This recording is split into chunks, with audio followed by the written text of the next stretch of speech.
Okay, we will get started. I would like to invite up to the stage Deborah LaTourette from SYNNEX to introduce our panel.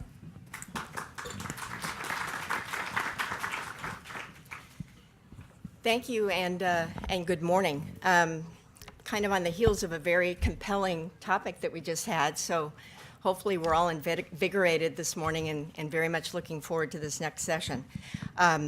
I'm the Senior Vice President of Human Resources for SYNNEX Corporation, and we, amongst our other folks that are sponsoring today, are very, very happy to be here and very pleased with STEM and very much supportive with STEM. I've also been told I get a minute to do a little commercial about our company, so I'm going to choose to do that. But first, by a show of hands, how familiar are you with SYNNEX Corporation? Yeah, thank you. Figured that. So here are some fun facts, just to let you know a little bit about SYNNEX Corporation. We were started in 1980 by our founder, Bob Wong. And when I started back in 2004, we had 1,800 employees. Today, at the end of 2016 and through present, we have over 100,000 employees in 25 countries. And in 2016, our revenue was north of $14 billion. So we are a substantial employer in the Valley and around the world, and we're very, very interested in STEM. And a little bit of a background about what we do, since no one knows about SYNNEX Corporation, since we're a very quiet giant, if you will, that along with our subsidiary corporation, Concentrix, SYNNEX is an industry leader in IT distribution and customer care or outsourced services. And our sidekick, which is Hive Solutions Corporation, it designs and manufactures and deploys cost-efficient energy data centers and builds some of the worldwide largest data centers in the global hemispheres. And to those data centers that we already know and are familiar with, and I can't list who they are. So with that, I will allow us to now hear a little bit about our wonderful presenters here this morning. And so Eileen Wang, who is the Senior Manager of Corporate Citizenship at Genentech, is here. Eileen manages the Future Lab Initiative, Genentech's science education program in deep partnership with South San Francisco Unified School District. Though part of several of the coalitions represented here today, she is here today representing Unite SF. And Katie Levendahl, Director of Education with the California Academy of Sciences. Katie's work includes expansion of offerings to serve thousands of people through the Academy's youth leadership programs and a lead role with several of the regional STEM education networks. She is here representing STEM ecosystems. And Mara Wold, Regional Lead for Region 5, Expanded Learning Partnerships Hub. In this role, she works to build skills and mindsets to successfully prepare staff and students in a STEAM-rich environment. She is representing Region 5 STEAM, Power of Discovery Hub. And Lori Silverman, Executive Director of STEM Mentors Silicon Valley. Lori has 18 years of experience as an active community college faculty member and administrator, as well as independent consulting for multiple community colleges in implementing improved teaching learning techniques. She represents STEM Mentors Silicon Valley. And finally, our moderator, Vince Stewart, Executive Director of the California STEM Network. The California STEM Network is a project of Children Now and a coalition of business, government, community, and education partners committed to expanding STEM opportunities for all children in California. I will now hand it off to Vince, who will take a few minutes to provide a frame for our discussion this morning. Great, thank you. Can everyone hear me okay? Excellent. Well, first I want to say thank you very much for the invitation to join you this morning. It was a real pleasure to receive the invitation, and I'm excited to be on such an esteemed panel. So I'm sure these folks are really going to help me shine as a moderator. So really what I wanted to do was just start out with some framing comments around coalitions specifically focused on STEM education and how those coalitions can be leveraged to really improve access to high-quality STEM education for populations that have been historically underserved and underrepresented in STEM fields and disciplines. So while I think it's not necessarily new in terms of developing coalitions, I think we can all name a number of partnerships and networks that have been formed over the years to address specific issues and topics.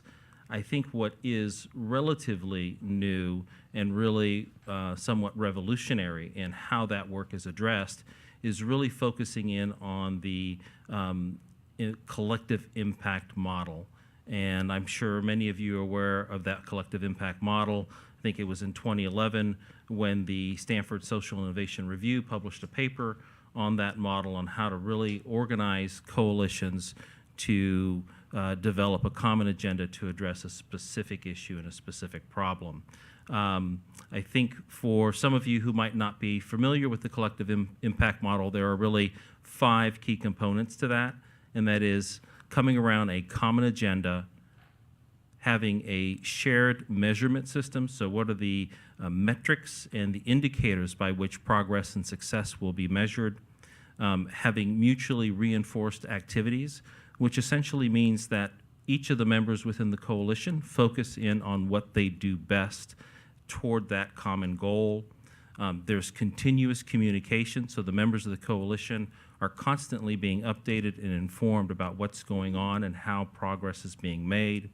And then I think the 5th and final element in my mind is really key to this work, and that's having a strong backbone organization.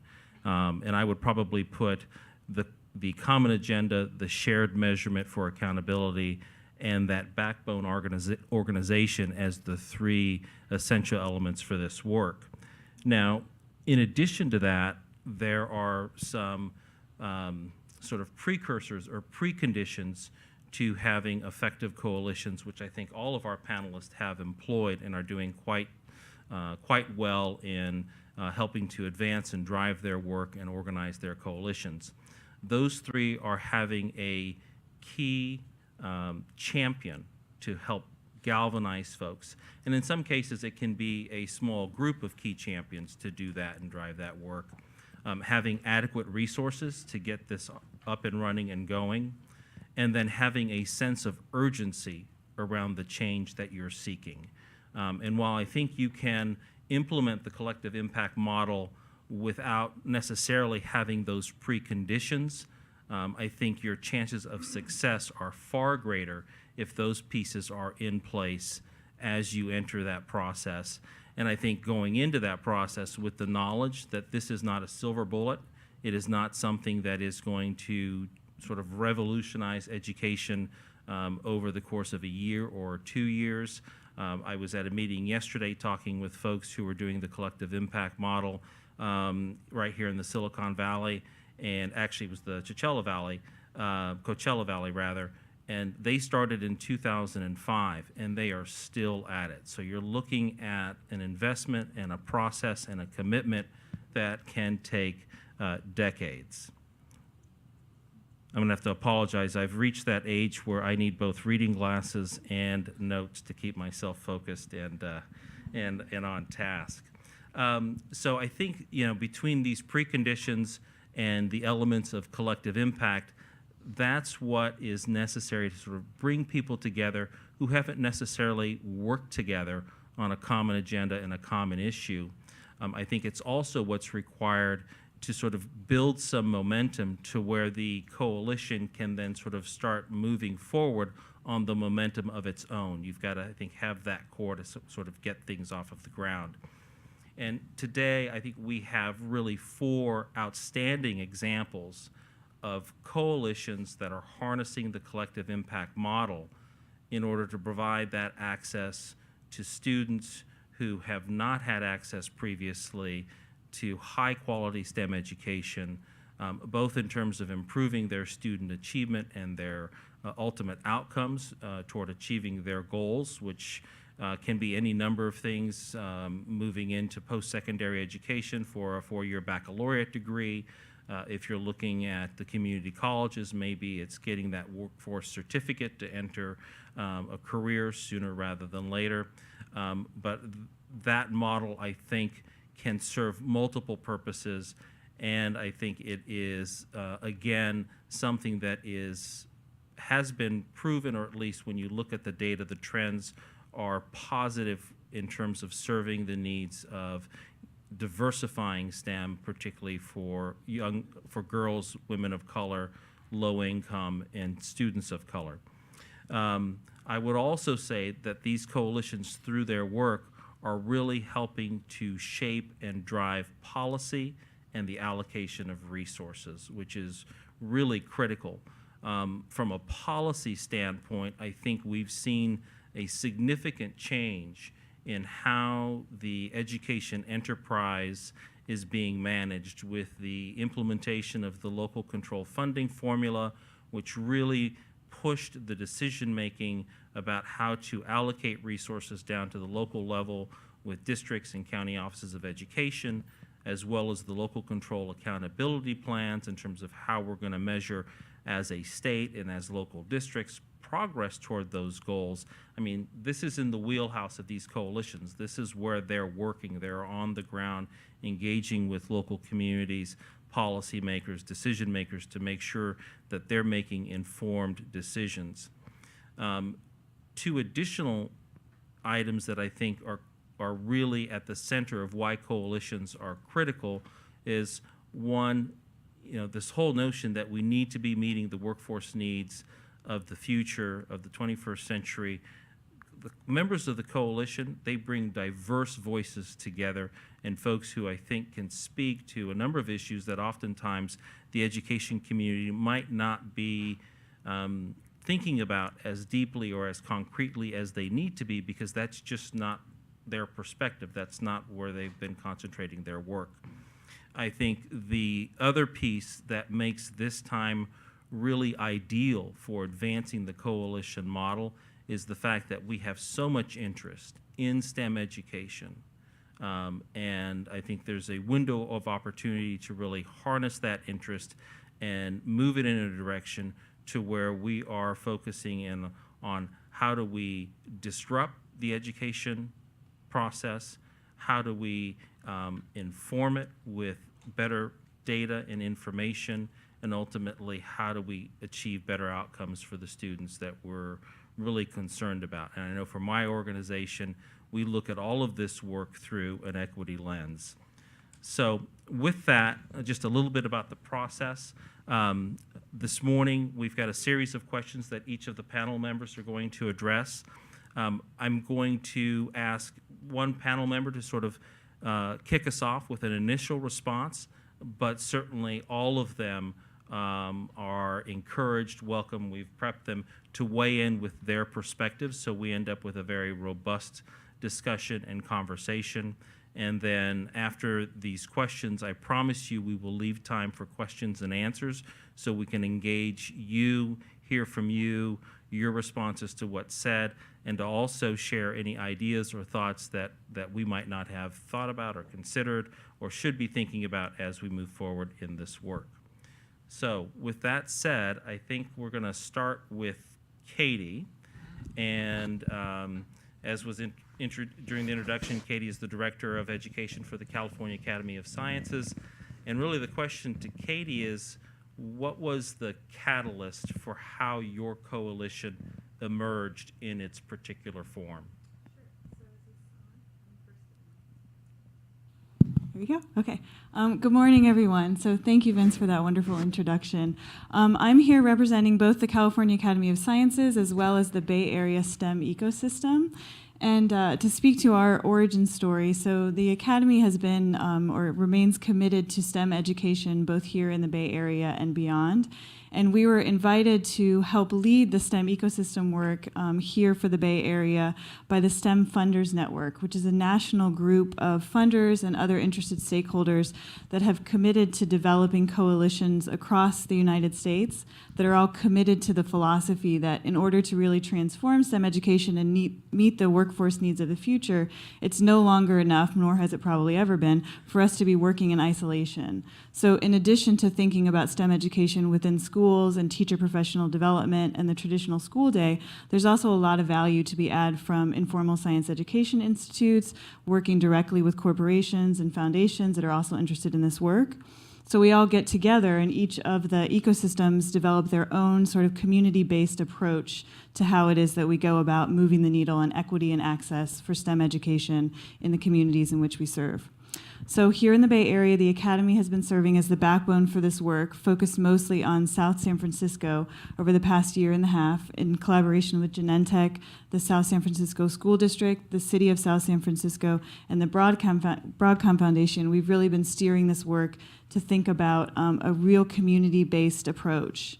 So we've done a lot of work listening to the community and really going from that ground up versus the top-down approach, where we have completed a bunch of community listening sessions and really working with the specific needs of the city of South San Francisco and what work has already been happening there, such as the work by Future Lab and Genentech and some of the other great STEM education, and thinking about how can this network or this coalition of cross-sector stakeholders really be serving that community in its own particular needs-based approach. So we're about a year and a half in, and that's where we are so far. Terrific. And anyone else want to weigh in terms of what's happening with their coalitions? Share. Here, why don't you take mine? It works. It works. So with the STEM mentoring, we actually started with US 2020 and Citizen School, who actually approached, I guess, or thought the idea of forming a city network coalition in the Silicon Valley. And what they actually did is they really cold called a bunch of people that are interested in STEM mentoring and kind of gathered information about what was happening in the Silicon Valley and wanted to know how do you continue this and produce this coalition. They've done it in Baton Rouge, they've done it in a lot of other cities, and they wanted to start one in the Silicon Valley. But with the Silicon Valley, they wanted to make sure that whoever was going to, that there always was going to be a strong backbone that is locally is going to support it. And so that was their goal for the last year, was that they went and met, and we did landscape surveys, and we met with people and did data gathering and see who was interested. And Foothill eventually stepped up to be the backbone of the STEM mentoring Silicon Valley to continue the work. Okay. With the Region 5 STEAM and Expanded Learning Hub with Power Discovery, it actually began several years ago, probably over 3 now, with some private funders who were interested in making an investment in STEM education and trying to really improve the quality and the quantity of STEAM within an expanded learning space. And the private funders actually supported the Tech Museum of Innovation for many years and got off the ground a tremendously rich program that they continue to run at the Tech Museum, which is called the Tech Academies program. And when the private funding actually transitioned, the California Department of Education Expanded Learning Division, of which I am a part, and that's actually where our funding comes from to support our expanded learning programs in 4 counties. So I'm regional. I serve Santa Clara County, Monterey, San Benito, and Santa Cruz County. So anything and everything that is publicly funded in the world of out-of-school time is under my purview. And when the private funding went out, there was some real serious conversation about how do we make sure that we're maintaining the good work that has already been done. We don't want to lose this investment of time and the good work and the roots that are beginning to be established within our local community. So I'm very thankful that the Department of Education and Expanded Learning Division, in its wisdom, saw the need to be able to continue that work. So we are now under the auspices of the system of support, which is very huge because it allows us to have a very good and solid infrastructure that we have in place, and we're able to continue that work on an ongoing basis as a result of it being systematized, so to speak. And then Eileen, in terms of what's happening with Genentech around that issue? So for us, and this is under the auspices of our coalition work, I think for us, it's thinking about top down as well as bottom up. For us, the driver for our corporate citizenship program is really thinking about students as our users in mind, right? They're the end goal. And so Genentech, 3 years ago, we were already sort of doing work in education, in STEM education, but we essentially went to our local public school district and asked, what do your students need, right? So that's our bottom-up approach of really listening to what our local public school district gave us in terms of, our students need X, Y, and Z. It's really having access to hands-on science learning, right? And have it be experiential and really encouraging growth mindset and helping our students understand and appreciate you can fail. It's okay to fail. That's the root of science, right, and technology and learning. And so we took sort of that bottom-up approach to then develop our science initiative called Future Lab, which was built in deep partnership with our local public school district. I can't stress the word deep partnership enough because Genentech acknowledges that we are not experts in education. We are not educators. We're a science company. And so we're experts in knowing how to do our work, but we're also experts in knowing what makes for a successful Genentech employee. And so with that in mind, that sort of is our top-down approach. We engage with coalitions, so we're actually a part of a number of these coalitions up here because we're really proud of thinking about how can we leverage all of our assets. And I think most companies, but especially Genentech, we think about our assets not just in terms of our dollars, but we also think about it in terms of our employees. We have 15,000 employees located in the Bay Area. They're an asset, right? They've been students themselves. They've overcome adversity. They work at Genentech. And so for us, it's thinking about how to leverage our employee base to serve as mentors, to serve as coaches, to serve as folks to go into the high school classrooms and help execute labs and help share their own career journey of, hey, I didn't get into Stanford. I'm at Genentech. I started out at my local community college, had a great mentor, and now I work at Genentech. And so I think having that opportunity to really explore careers is really important. And I think as we think about our participation in coalitions, for Unite SF, they took a very top-down approach from going to companies in Silicon Valley to say, why aren't there more students from public schools in the Bay Area getting jobs with you all? Whether it's a LinkedIn, a Google, a Zynga, a Pinterest, a Genentech.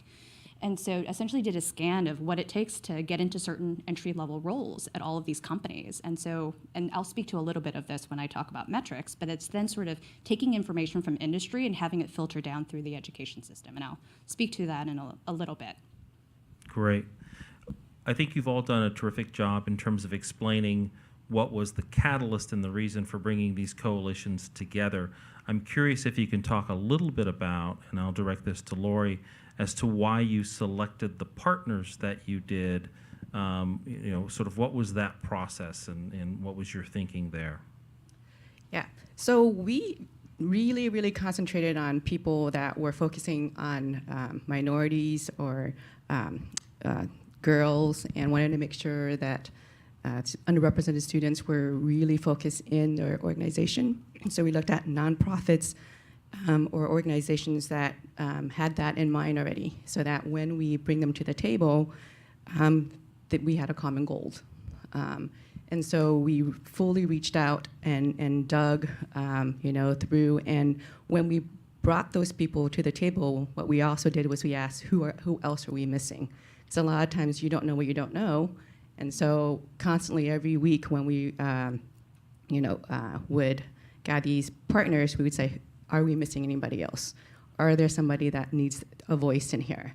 So we constantly are cognitive of who did we not represent at our table when we're doing these discussions.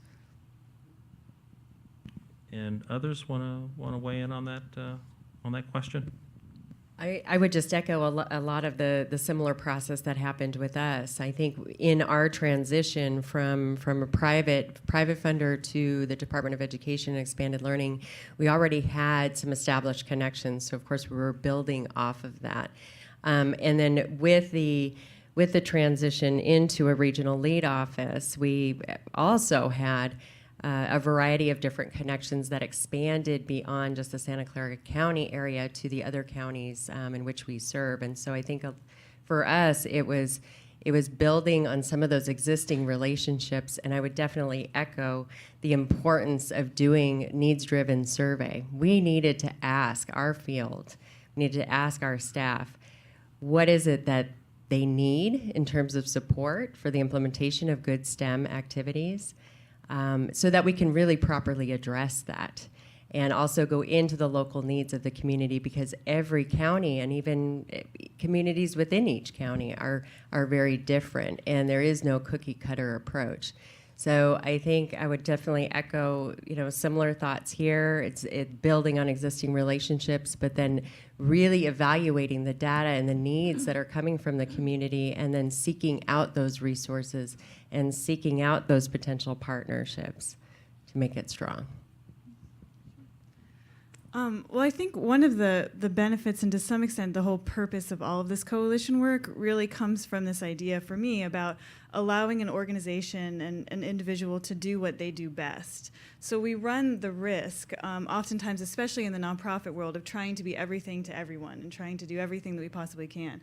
But if we really leverage the power of partnerships through this coalition type of approach, and especially through the collective impact model, then with some strategy behind it, we really can magnify the impact that we have by allowing us, like for the Academy, we're experts in science education and creation of content and delivery of programs directly to students and teachers that really push that needle. Eileen in Genentech has access to all these incredible mentors and role models that can inspire the next generation of scientists. So if we can figure out ways within our coalitions and our networks to work together, then that's where the real impact occurs. And then how it is you go about finding and creating those partnerships, that's a whole nother work around network building and things like that. But I think that at its core, thinking about what it is that each partner brings to the table and how that can be leveraged in the most strategic way possible should always be a foundation of any of the network building that we're doing. Just to add one quick comment, I can't stress that enough. Every single stakeholder that comes to the table has to have a unique value proposition, right? I won't reiterate exactly what you said, but it's spot on. Another quick add would be thinking about best practices. I can't stress enough how frustrating folks in the room might feel around, hey, let's get a coalition together. Let's all do this thing. Let's figure out what we want to do. There have been other coalitions that have tried doing this in great cities across the country, but also internationally, right? And so I think going to that piece of doing survey analysis, looking at the landscape, appreciating what's been done in other communities, while they may not be specific to your own community, there are a lot of great learnings there that can be replicated and scaled. And so I can't stress enough, look around you, and I think that's the power of the coalition. Those learnings may not come from any one partner from a coalition, but together, if you do your collective impact model of looking at other industries for my case, and then for Katie, looking at how other deliverers of content and programs do this in other places, it saves you time and money. And so I can't stress starting out with doing really good research. And one last thing to add to that too. See, we all get excited, right? This is the power of having a conversation, which is awesome. And the mic, woo! I think what made our coalition, or what has made our coalition really, really strong, is that we are, yes, indeed, leveraging each other's strengths, but it's also this enlightened self-interest. And I think that's a really important point to make too, is that when folks walk through that door, they are leaving their egos at the door. They're leaving their titles at the door. We are all here, and we all understand that in our work together, we are here for a common purpose. And I think the strength in our coalition came because we were able, with our partners, to collectively develop and define and articulate what our vision was and articulate what our outcomes were, so that it wasn't already pre-established. It was a matter of doing that together so that there was real meaningful and intentional buy-in, not only to the process, but to the end result.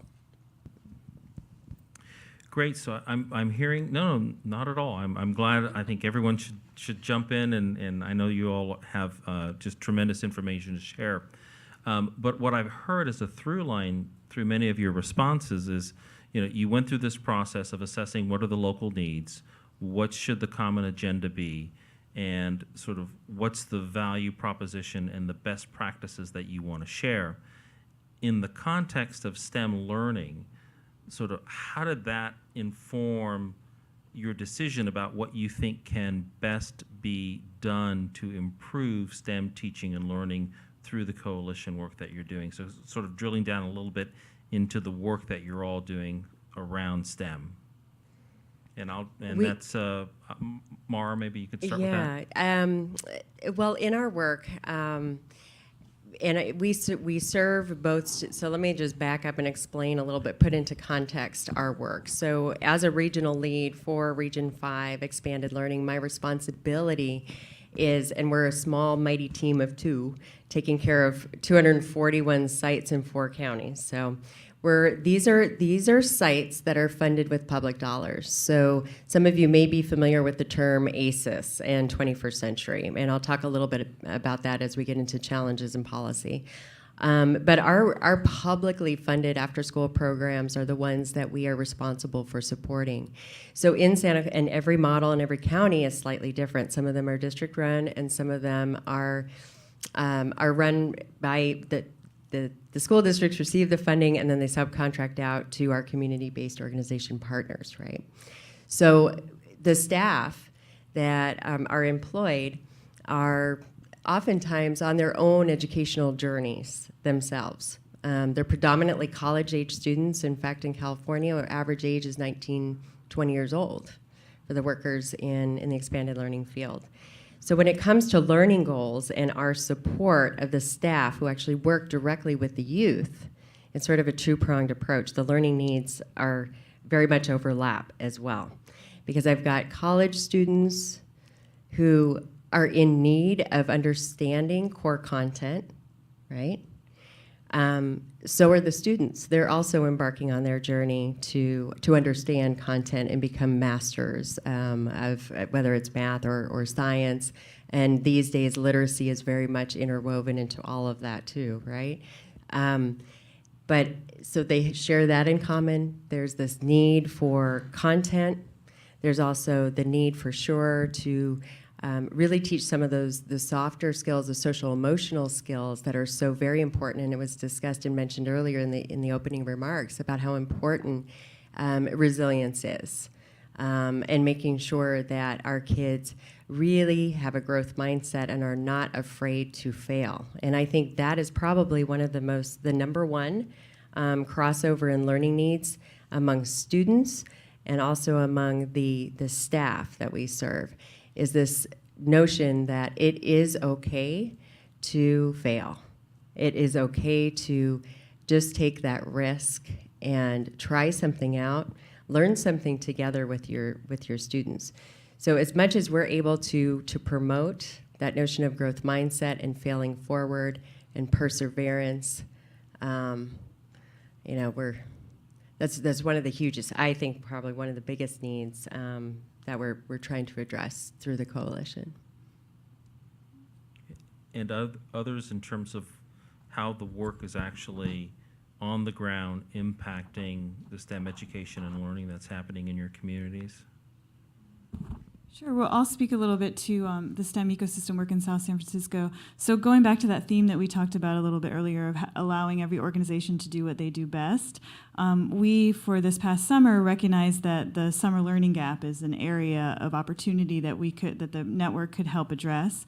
So we worked with a community-based partnership out of the city of South San Francisco to launch a summer STEM series where each one of our informal science education and corporate partners volunteered staff and resources to deliver hands-on STEM programming for families in South San Francisco.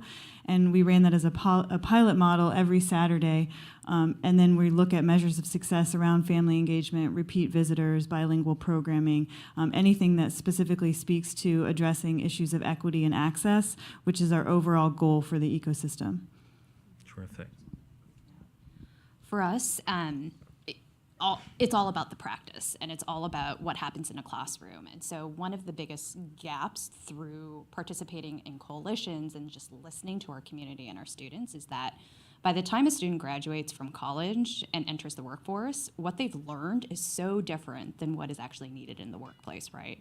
Lots of thinking around this area and lots of reasons behind this. But for us at Genentech, one of the key barriers is a student actually knowing what it's like to work in a lab, right? That's a luxury for a lot of public universities for their students to get lab time and be able to get internships in labs.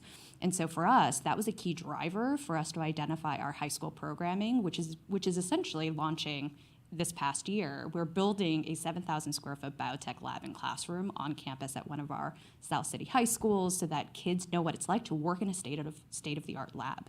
Genentech shouldn't just be for Genentech employees, right? And so we wanted to instill that ethos at the high school level. But also we are building a 4-year biotech pathway where students are doing labs almost every single day. They're doing labs that have been executed at a university setting like a UCSF or at a company like a Genentech, Amgen, what have you, so that kids actually have a chance to say, hey, I really like this. This is really cool. And other students can say, you know what, this isn't for me. We don't want them to make that discovery 6 years in, you know, and so we want to be able to give them access to that kind of tangible learning, and that's how we're trying to impact what happens in the classroom at a very practical day-to-day level. Terrific. Now, I know when we were preparing for this panel conversation that Eileen in particular was really wanting to talk about this whole notion of accountability. How are you measuring impact and effectiveness? Sort of what are those common metrics and indicators? And I'm curious with what you're doing, sort of what was that process? How did that process look? And what indicators did you think were most essential in being able to determine progress and success toward your goal? Mm-hmm. I can share how we think about it at a coalition level because that's pertinent to the conversation, and happy to talk more about how we think about metrics when we think about our partnership with our local school district. But the Unite SF, the coalition itself actually started with the end in mind. The outcome that the collective came to agree to was we need more students coming from public schools in the Bay Area in jobs in the Bay Area, right? There's clearly a war for talent. Why can't that talent come from our own backyard? And so the clear goal was we want to track how many jobs there are in the Silicon Valley, right, among all of the industry leaders here. How many of them actually get filled by students that come from San Francisco Unified School District, San Francisco Unified, Oakland, right? So we actually had our metrics starting from the very beginning. The companies that are involved in this collaboration, we have to share our information. So we have to share information around, and for Genentech, it's mostly around our undergrad internship program. How many of them are actually filled by students that come from the Bay Area, public schools in the Bay Area? Why aren't we getting more students there? Is it because of soft skills or hard skills? And so we're actually pulling this information from our HR team. So it actually requires intercompany partnerships, which is another topic area in and of itself. But for us, it's being really clear and holding a mirror to, hey, why isn't this happening? We essentially then share that information with the collective. They share it with the universities that participate in our coalition, which at this point is City College and San Francisco State. And we're actually working pretty closely with those stakeholders to say, hey, how can we help inform you develop out your curriculum so that you are supporting your students with the hard as well as the soft skills? And we can help with the soft skills. We can bring employees in to help with coaching, with resume review, with interview prep, all that good stuff.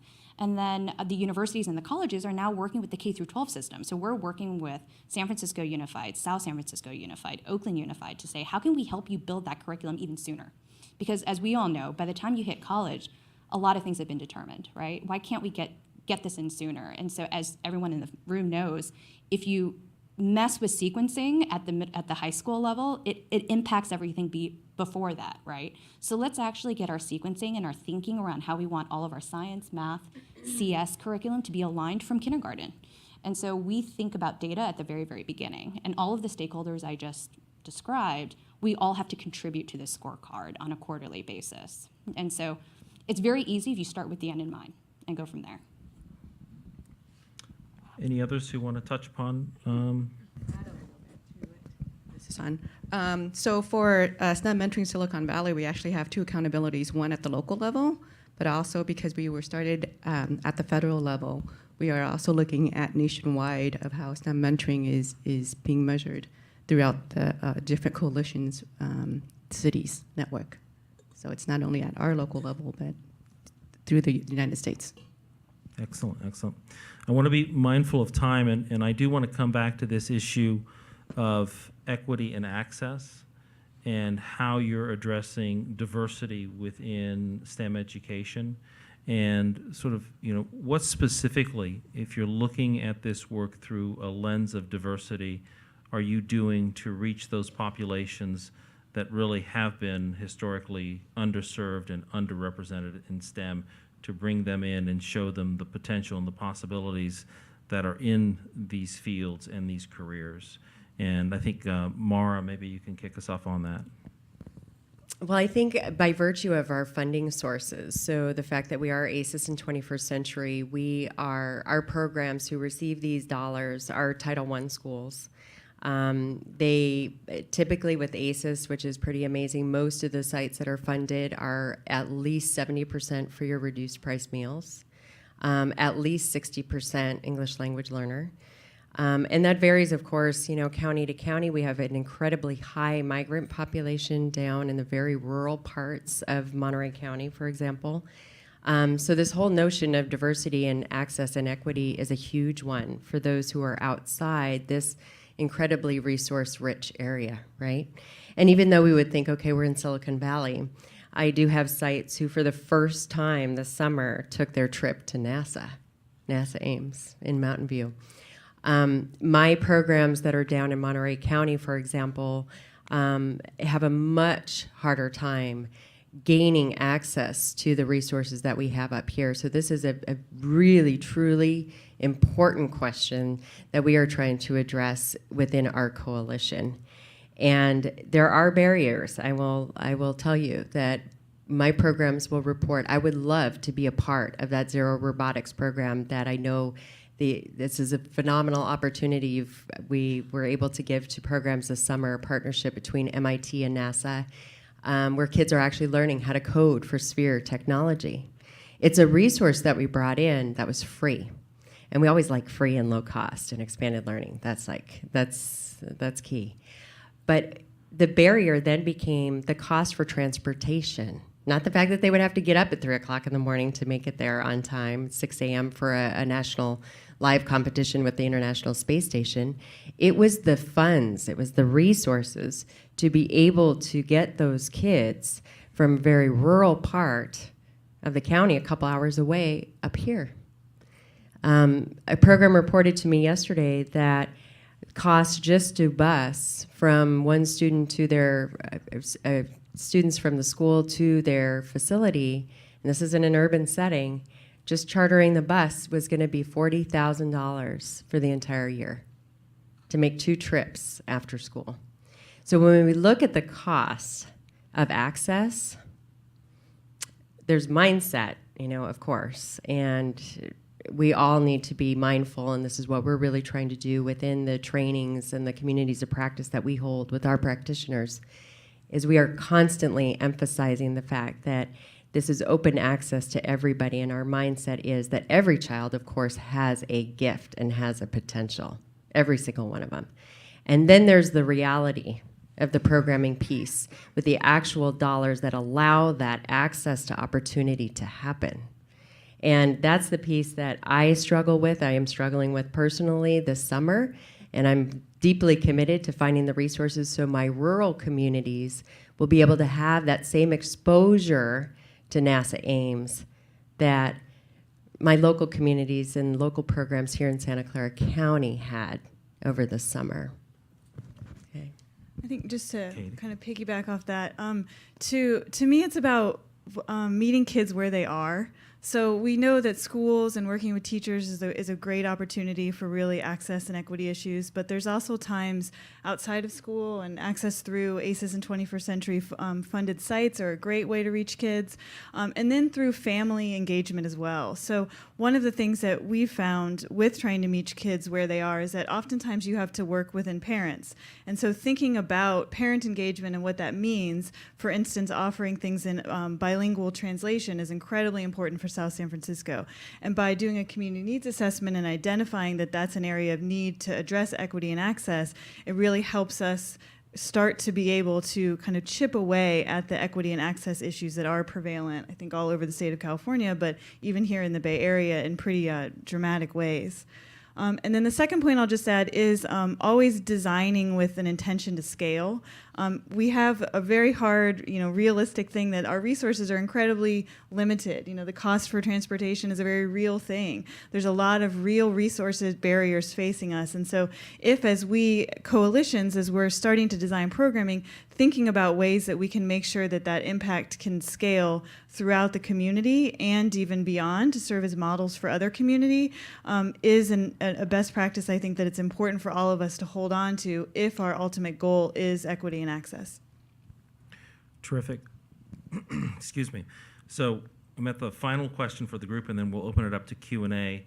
And I think you've touched upon this in a couple of ways. I know Mara and Katie, you both talked about resources, but are there other barriers, particularly policy barriers, that you're encountering where there could be activity either in Sacramento, Washington, or with local districts to help ease the way to provide the STEM teaching and learning that you all are advancing? There's a biggie on my mind right now, and that is 21st century funding. And so in case you are not aware, it is first on the chopping block for proposed elimination in the budget next year in 2018 and 19. This, of course, will impact thousands and thousands of kids across the nation. And the important thing to know about 21st century is that it is the only source of funding for so many programs, expanded learning programs. And what I mean by expanded learning is before, after school, summer, and high school across the nation. We are very blessed here in California to be able to have our proposition approved back in 2002 that allows $550 million state dollars to be allocated for expanded learning. But the 21st century source of dollars that the state of California receives, which is about $135 million, has the potential of going away. And this is the only source of funding that we have for summer. So to address the learning loss that Katie spoke of earlier, it is the only source of funding to support programs that are addressing that issue, as well as our high school programs. So that is definitely weighing very heavily on my mind because there is going to be a great need to really fight for those dollars to continue to provide these amazing opportunities for our youth. Right. Anyone else want to chime in on that one before we open it up to Q&A?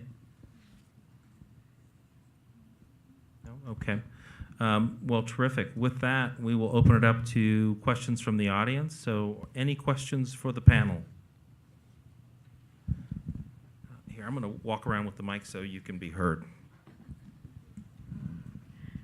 Thank you for the amazing answers and responses that each of you had to the moderator's questions. And I think both Vince and I think it might have been Eileen that spoke a little bit to that what happens in education in classrooms doesn't necessarily, it's not all equitable. It's not necessarily also, I think, Eileen, you said, reflective of what the workforce is really looking for of the students, of that graduate profile, if you will.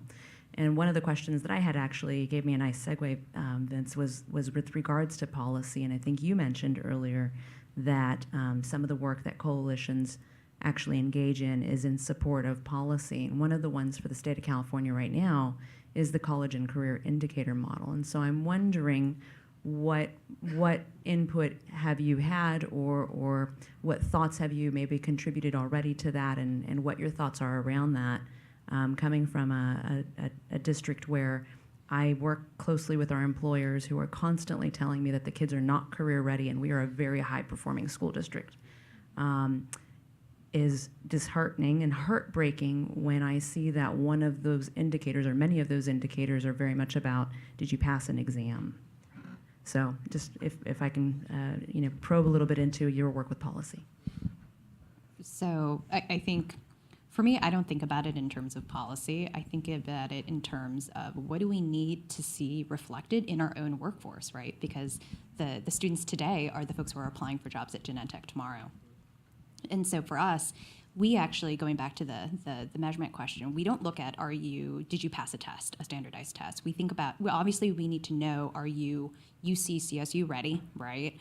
We need those markers, but I think for us, it's also the intangibles. It's being able to capture the qualitative information, and I know not every single group has the luxury of going through qualitative data, but as part of our partnership with South San Francisco Unified, we embed in all of the evaluations that we have around teachers to share, are your students exhibiting grit, right? And we define what that looks like. And for us, that's a huge component of what it's like to work at a Genentech. You're gonna have to fail and be okay with that for a very long time.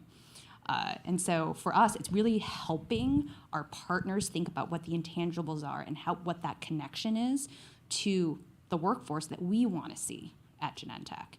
And so I would say every single company has some kind of rubric around core competencies. So I would encourage you to work with your employers to identify what their core competencies are that they want to see their employees develop. I'm going to hazard a guess. There are the 4 C's most of the time, right? And that's luckily something we're trying to instill among our students. Communication is a skill that you never stop learning, right? There are many senior leaders that I know across many companies who can be stronger communicators, right? And what we do to encourage our employees to volunteer with our students, so we have about 1,300 employees volunteer with our programs on an annual basis. And how we encourage the development and further growth of these volunteer programs within Genentech is to sell to their managers. We're helping your direct report develop stronger communication skills, stronger coaching skills. They can be a better team player after you spend some time with a high school student, right? So the fact that our scientists have to learn how to communicate, how to translate some pretty complex scientific concepts to a 4th grader, we've actually found through our surveys, scientists have said, this makes me a better communicator to folks in legal, to folks in HR. I can't use my jargon when I talk to those folks. And so I think it's working with your corporate partners to be very, very clear on what they want to see in their employee base and going from there. So we don't think about it in terms of policy, we just think about it in those terms. And I think that the element of communication that Eileen is speaking to too is like a very good first step, because sometimes it is pretty shocking as you get into this coalition type work that more different cross-sector partnerships aren't actually talking to each other. So they might be doing the same thing in parallel, and if you work together to really say, this is what I'm looking for and this is what I'm teaching, and how can you start to develop synergies around that? So just having the conversation is very admirable. And again, to Vince's opening remarks about collective impact, it really does provide us with a nice structured research-backed framework that you can then take those conversations to the next level of identifying what those outcomes are and how we're all going to work together to create shared measurements to make sure that we're achieving those outcomes. May I just add, and your input is incredible, but may I just add briefly that policy is what drives us. And so, I've got this teacher voice from outer space here. Policy drives education so strongly that to the detriment of what the workforce demands.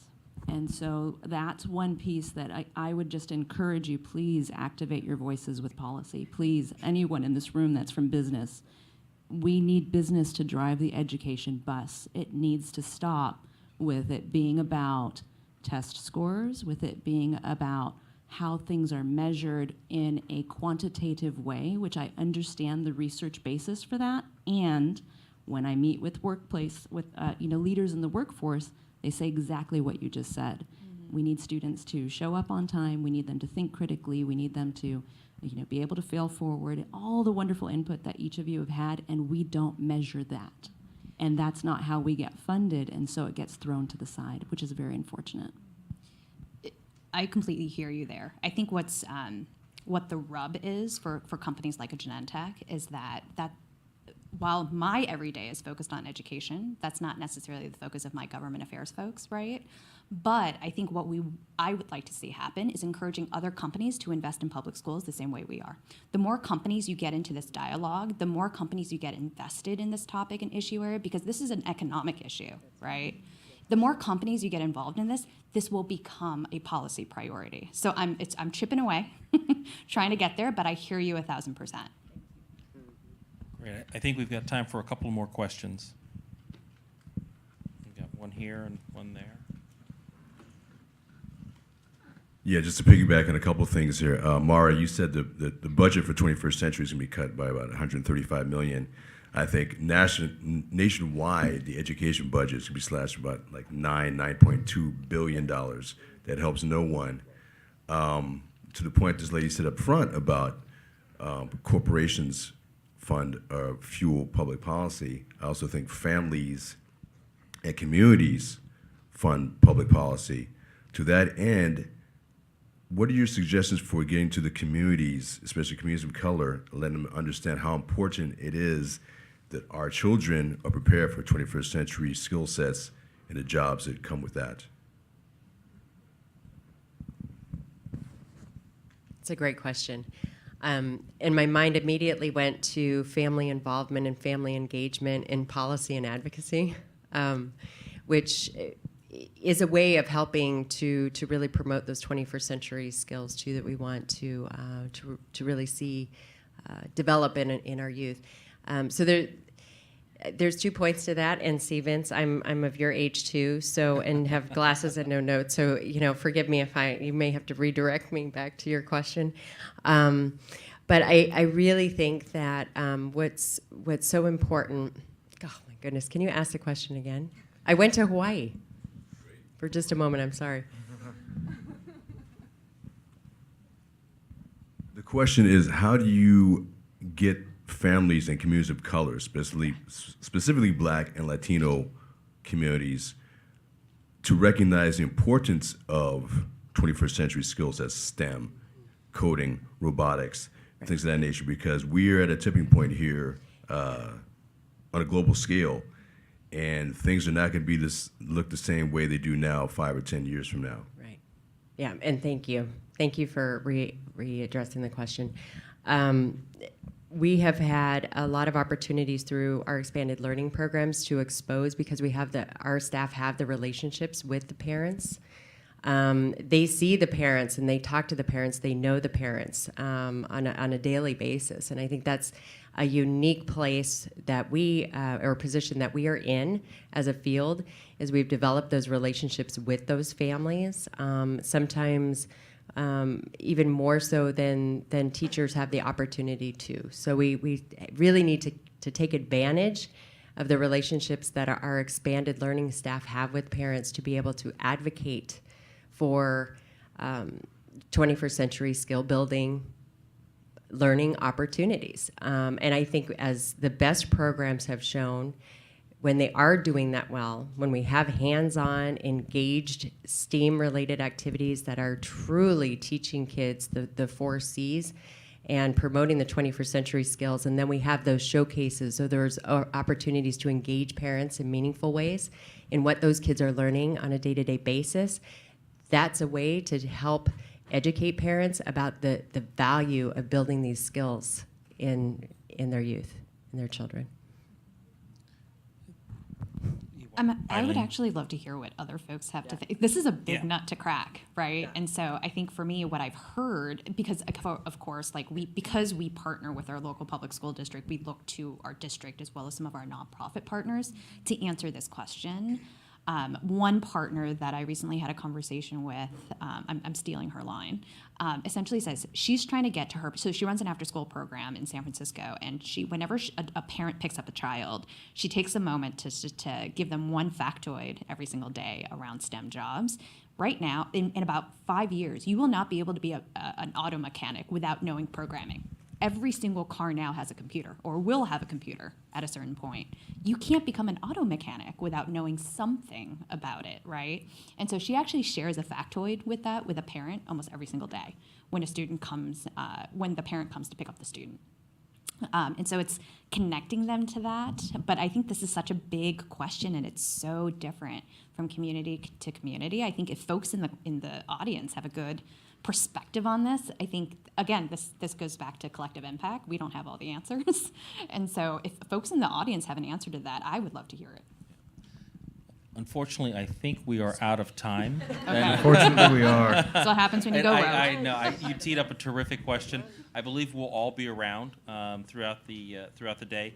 So feel free to come up to us and ask questions that you might have that we weren't able to address, happy to engage. I'm certainly happy to give my contact information. I'm sure my colleagues are as well. We really appreciate your time, your attention, the thoughtful questions, and we hope that this was helpful to you. Paul? Round of applause for our panel.